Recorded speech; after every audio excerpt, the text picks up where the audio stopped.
Place Saint-Cernin, sa basilique, son musée, son lycée et son micocoulier de 20 mètres, plus que centenaire, classé au patrimoine remarquable des arbres français. Enraciné depuis plus de 100 ans dans le paysage urbain, l'arbre s'est affaibli selon 2 expertises en 2006 et 2011 en raison d'un champignon qui se développe dans les racines à la base du tronc. Les experts nous ont dit qu'il va falloir absolument l'abattre avant 3 ans.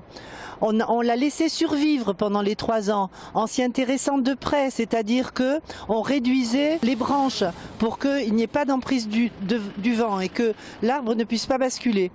Et les 3 ans sont révolus, l'arbre a les racines plus que fragiles et il est dans un état qui fait qu'il faut l'abattre. Il n'a plus d'ancrage au sol, donc il peut basculer.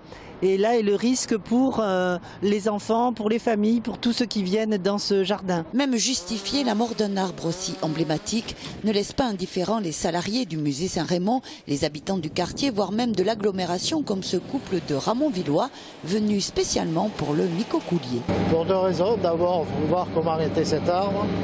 Et ensuite voir l'abattage, qui est quand même une opération un petit peu compliquée et délicate compte tenu de la grosseur de cet arbre.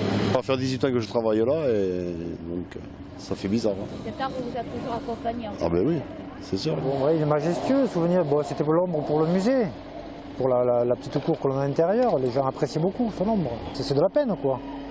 De la peine de le voir partir. C'est dommage. La souche de l'arbre sera conservée, il ne sera pas remplacé par un autre micocoulier à cause des canalisations situées près des racines. Une autre essence d'arbre est envisagée.